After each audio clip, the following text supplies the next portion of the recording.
हमारे चैनल द्वारा चलाए गए मुहिम का एक बार फिर हुआ है असर।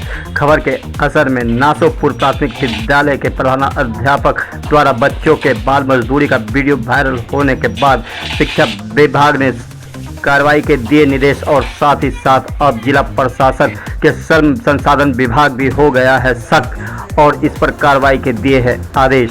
उन्होंने क्या कहा, आइए सुनते हैं। रिपोर्टर श्यामानंद ने जब उनसे बात की तो उन्होंने कहा कि इस पर सख्त कार्रवाई होगी।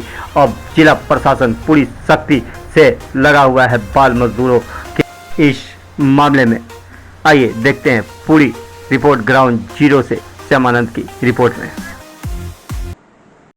एक वीडियो हमारे संज्ञान में आया है जो प्राथमिक विद्यालय नासोपुर सुल्तानगंज का है, जिसमें ऐसा दावा किया जा रहा है कि प्रधानाध्यापक द्वारा कुछ बाल मजदूरों से कुछ काम कराया जा रहा है। जो प्रथम दृष्टया जो वीडियो देख करके समझ आ रहा है वो बालू चालने का काम करवाया जा रहा है। इस संबंध में संबंधित क्षेत्र के श्रम प्रवर्तन पदाधिकारियों से जांच रिपोर्ट की मांग की गई है और जांच रिपोर्ट आने के बाद अगर ऐसा सत्य पाया जाता है तो शिक्षा विभाग को एतत् संबंधी सूचना दी जाएगी और उसके संबंधित शिक्षा विभाग उस पर कार्रवाई करेगा। बाल मजदूरी के केस में जो नियम है वो 20,000 से 50,000 रुपये तक का आर्थिक दंड होता है और 6 माह से लेकर के 2 साल तक का कारावास का प्रावधान है। जैसे हमारा धावा दल किसी बाल मजदूर को विमुक्त करता है तो संबंधित नियोजक पे FIR होती है और न्यायालय में एक मामला चलता है और जो भी उसमें न्यायालय का जो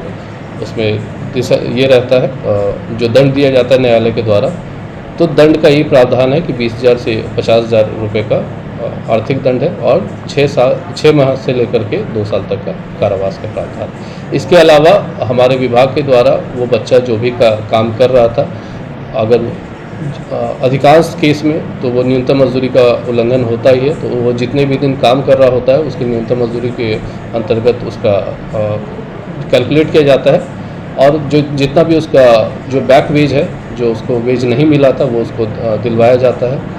और उसके अलावा एक सर्वोच्च न्यायालय के आदेश के आलोक में, जो कि MC Mehta versus state of Tamil Nadu है, उसके आलोक में उसके ऊपर 20,000 रुपये की फाइन होती है और कार्रवाई की जाती है।